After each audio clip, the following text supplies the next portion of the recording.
Eto, pag-usapan natin, isa na namang kahihiyan. Kayo, Marcos, wala na kayong ginawang mabuti sa Pilipinas. Kahihiyan na naman ang inabot ng Pilipinas sa inyong mag-asawang Marcos. O, panibagong kahihiyan to ha. Pasok! Tila sobrang deado ang mga Pilipino. Ito ang hinaing ni Senador J.V. Ejercito sa napagkasunduang taripa sa pagitan ng Estados Unidos at Pilipinas, kung saan 19% na taripa ang ipapataw sa mga produkto ng Pilipinas na ipapasok sa United States, habang open market o 0% ang taripa sa US products na aangkatin sa bansa.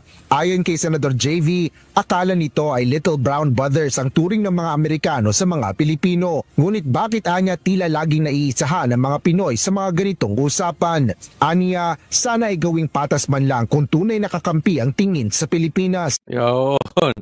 Dito muna tayo kay JB.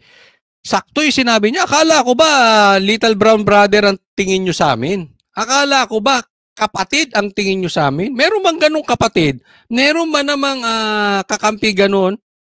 Oh, halimbawa, di ba? Kami sa Banateros, 19% sa iyo, akin 1%. Ay 0%. Di ba? Magkakampi ba yung ganyan? Ito pang nakakatawa. Si Marcos, proud na proud pa siya doon sa ginawa ni Trump na in-announce na he's a great negotiator. Alam mo, nakakahiya si Nakakahiya si Bongbong. Yung tinawag kang great, good negotiator, tapos ang papasok na produkto ng Amerika sa Pilipinas, walang taripa.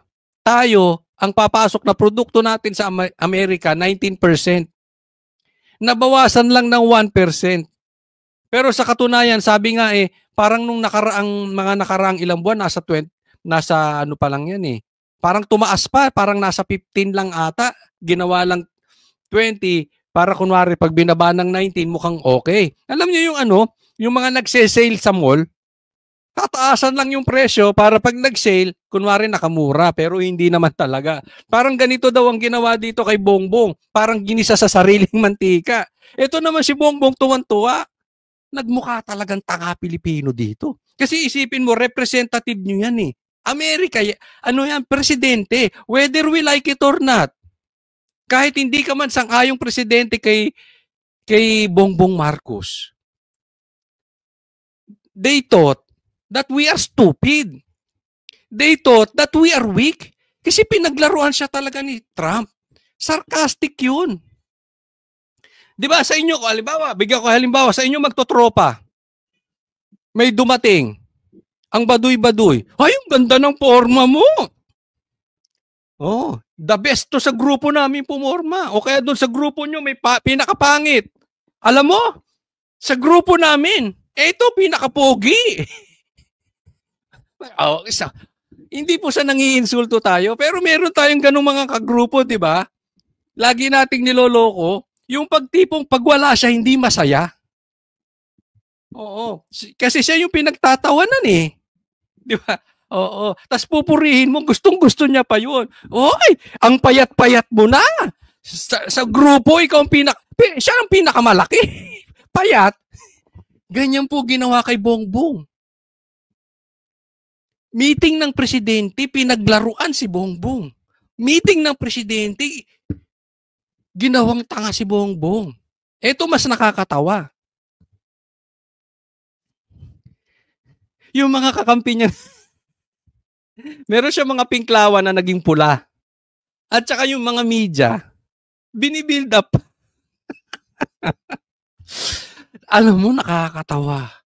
I mean, yung nangyari doon sa Amerika, yung meeting na yon, hindi mo nga masasabi na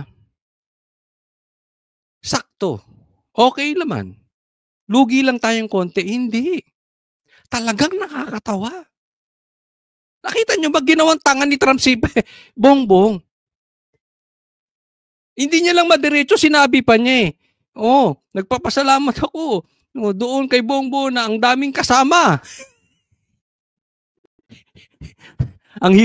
Takot kasi yan, kaya maraming entourage. Diba? O, isa pa, meron kayong barkada, ganyan. Naku, minabalitaan ako, hindi ko na nasasabihin kung saan.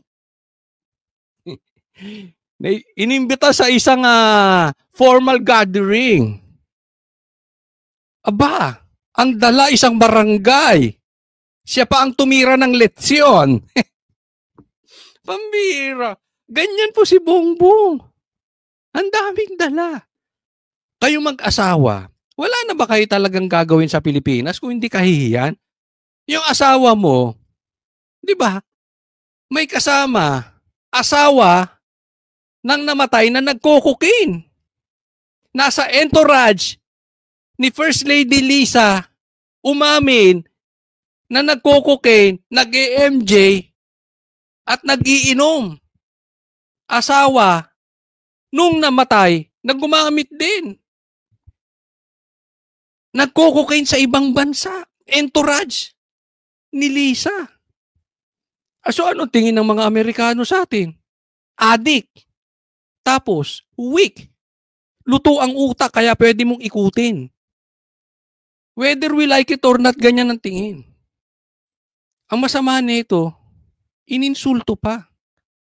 Adding insult to injury. May sugat na, nilagyan pa ng asin. Tumba na, tinatadyakan pa. Ganun ang ginawa ni Trump kay Bongbong. Ito, media. Ang natatawa ko naman sa media. Pinaglalaruan si Bongbong. Pinupuri pa. Naman, hindi ba kayo marunong bumasa ng sitwasyon? Kahit grade 2 makikita, ininsulto talaga si Bongbong doon. Isipin mo, zero tariff sila dito sa atin. Tapos pag tayo 19, hello! Hindi ba kayo tanga? Pero isang kinagandahan yan, tatamaan daw yung mga sasakyan. No, magmumura yung magmumura yung Ford. American, pag dinali dito Ford, o di magmumura yung Raptor. Diba? Ano pa bang magandang produkto nila doon? Mustang. Yun.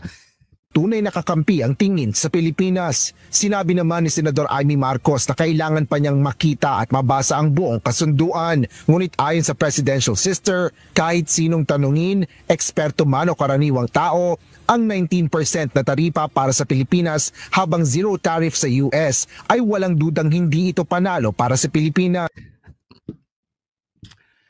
Nakita niyo yung statement ni Amy? Pambira. Yung statement mo, Amy, pang-loyalista. Talaga bang DDS ka? Ano ba, ibig sabihin mo, coach, pag DDS, sisiraan ng gobyerno? Hindi. Ang DDS, sasabihin mo, black is black, white is white. Ano sinasabi mo? You are just stating the obvious. Yung wala nang kawala, inulit mo lang. Pero wala kang pahayag na lihiti mo na may pakinabang. Pambira. Kayo mga Iminatics, may mga kaibigan akong. Kayo mga Iminatics, galaw-galaw. Pambira. Sabihan nyo naman to. Hindi ko kasi pwedeng tanggapin. Meron kasi akong mga nakakausap. Sabi, alam mo, Coach Oli, hindi mo naiintindihan eh. Mga pamilyang ano yan. Di ba? Siyempre magkapatid, alangan namang magsiraan sila. Excuse me po. Unahin ninyo ang trabaho nyo bilang senador. Kung gusto mo maging brother's keeper, ikaw ang tagapagtanggol ng kapatid mo, o ayaw mo magkasira kayo ng kapatid mo, for the sake, kasi sinasabi, for the sake of nung nanay. Siguro pag namatay, saka sila, naku, alam ko na yung mga pangakong Marcos, budol-budol yan, pag namatay, iba naman ang excuse. Kung gusto mong ganun, umalis ka bilang senador. Diba? Maging tagapagtanggol ka na lang o maging sister ka na lang, ate. Pero bilang senador ka, walang kapatid. Pag mali, mali. And we expect better than that, Amy. Kasi ang sinasabi ko sa inyo, yung mga statement na ganyan ni Amy, safe statement eh. She is just stating the obvious. Ngayon, Kung ayaw mo umalis bilang senador, umalis ka na sa Duterte Black. Hindi ka namin kailangan. Umalis ka na dyan sa pagiging kunwari DDS mo. Kung ang gagawin mo, puro ganyan. Kaya namin sabihin yung sinasabi mo ng mga vloggers. Pambira ka, Aimee. Budol ka rin eh. Para naman kay Senador Panfilo Ping Lacson, ang mga naturang taripa ay hindi pinakapatas na kasunduan sa pagitan ng dalawang matagal ng magkaibigan o magkaalyadong bansa. Yun, ang ganda nung sinabi. This kind of statement should come from you, Aimee. Ito Ito pang nagbukang DDS eh. Okay? Hindi ibig sabihin DDS ay sisiraan yung gobyerno. Ibig sabihin, yung totoo sasabihin. Mas mukha pang DDS to si. Tandaan nyo, tumakbo to sa partido ni Bongbong Marcos. Alyansa to eh. Diba? But look at the statement. Black is black, white is white. 19 versus 0 tariff is definitely not the most fair deal between decades-old friends sa buong negotiation ng Pilipinas at US.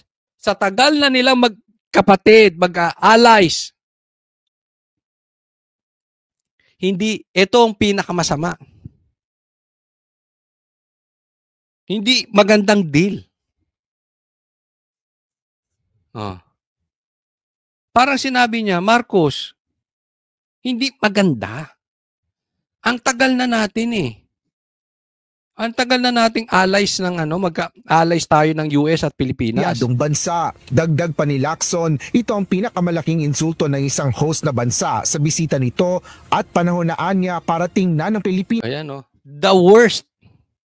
the worst insult that the host, the worst, ibig sabihin niya yung the worst insult that the host, the worst nang nagawa ng isang Amerika sa mga bansang kausap niya. Kaya nga sabi ko, hindi insulto yun eh. Itong media, itong mga political sinasabing expert, meron pang isa yan dyan sa sa isang mainstream media na kilalang na parang bakla. Na pinklawan. Pero halatang-halatang bayad ng nila tamba. Halatang-halatang nasa pula. Kaya na mag-isip kung sino tong bakla na ito. Pa-English pa, wala naman lamang ang utak.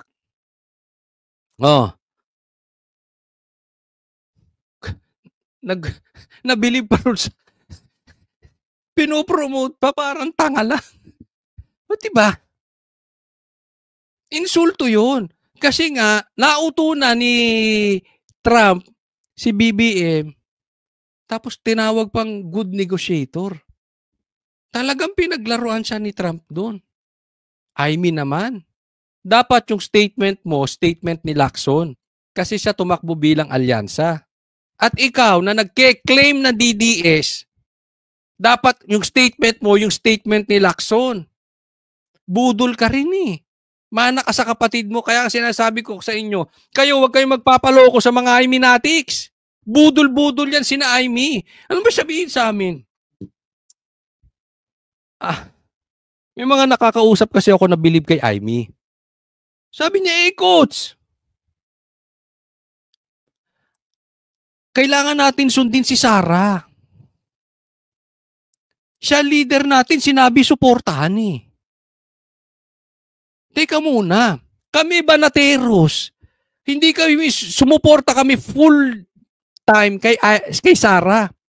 Pero hindi kami sumunod sa sinabi niya suportahan si BBM. So ibig mo sabihin, kung mali na naman si Sara, magpapauto na naman kayo sa mga Marcos? Nagkamali na siya kay BBM, inamin niya, nag-apologize siya. Sabi nga fool me once, shame on you. Fool me twice, shame on me. Pambihira. Wala kayong kasawa-sawa mabudol. Pambihira kayo. Ginawa nyo ng karir katanga. Diba? Gusto nyo, yan na naman yung litanya nyo. Diba yan din ang litanya nyo noon? Sinabi ni Aimee, suportahan natin si Bongbong eh. Sunod naman kayo. E di nagkaloko-loko Pilipinas. Yung sinasabi ko sa inyo eh. Mag-isip kayo, hindi sinabi ng leader. Kaya nga ako lagi ko sinasabi, huwag kayo maniniwala sa vlog ko. Tingnan nyo kung totoo sinasabi ko. Totoo ba? Nabudol si Bongbong. Nanindigan kami before, hindi namin sinuportahan si Bongbong. Siya, Sara, Duterte kami. Even si PRRD, sinabi ayaw niya kay Bongbong. Ano ba naman kayo? Tapos ito na naman ang palusot ninyo. Sabi ni Sara. Baka naman may ano na dyan. Baka meron na kayong ang ibang trade partners. Sa kabila nito, kinukonsidera pa rin ni Senador Vicente Soto III ang biyahe ni Pangulong Ferdinand Marcos Jr. na most fruitful o pinakamabunga at produktibong pagbisita ng presidente. Ano daw? Ito si Tito Soto. Labas ang kulay mo, Tito Soto. Wala kang paninindigan. Pinaka-fruitful pa daw. Pinaka-productive na bisita ng presidente. Sa Amerika, zero tariff sila, 19% tayo. Saan kumalat ang utak mo, Tito Soto? Kakapanood mo ng School Bukol. Uy, paborito ko nung bata ko yan, ha? Lagi kong pinapanood yan, School Bukol. Pero hanggang Senado ba naman yung utak mo pang School Bukol? Pang eskalera? Pambihira. Aching! I mean, sabihin mo nga na ayos naman yung punta ni BBM doon. Malayo ka na sa katotohanan. Yung pang most fruitful, most productive. Paano naging senador to, Pilipinas? Kaawaan nyo ako, binoto nyo to si Tito Soto. Most productive na bisita. So, ibig mo sabihin, lahat ng bumisitang presidente sa Amerika, sobrang tanga? That is an insult. Pambihira ka, Tito Soto. Pambihira. Ganun katanga yung mga presidente nating bumisita ron? As into the max. Kasi katangahan yung ginawa ni Bongbong. So kung mas fruitful yan at mas productive yan, sobrang tanga talaga. Wow! Achiche! Labas ang kulay ni Tito Soto.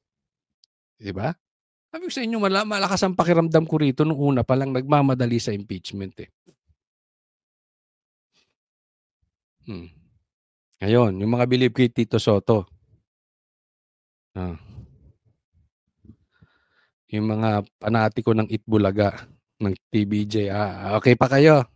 Ang boses ng masa, hindi natatakot. Katotohanan lang, di kami nalulunod. Walang bahid ng sismis, lahat ay totoo. Kahit sino ka pa, pag mali ka, babanatan ka.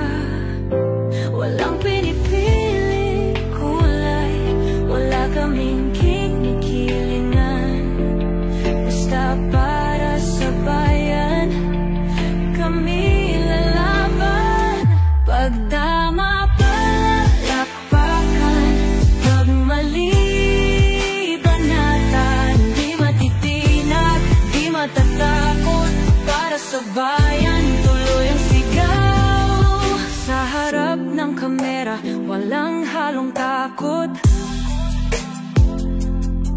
Mga baluktot, lahat kayo'y tutumba. Ang hustisya at totoo, yun lang ang mahalaga. Kahit sinong harang, di kami matitinag. Walang pinipiling kulay, wala kaming kinikilingan. Basta para sa bayan, kami lalaban. Pag tama palakpakan, pag mali banatan.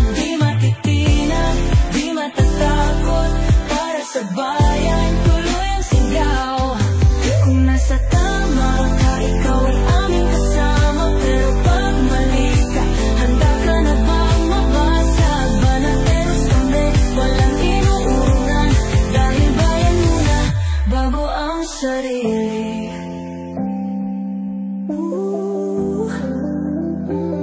Bago ang sarili.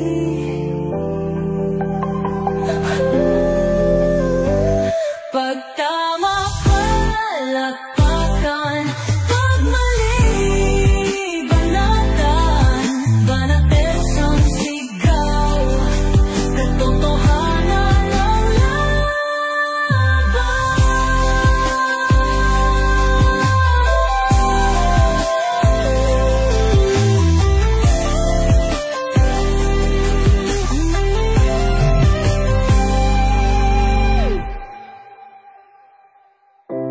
Sa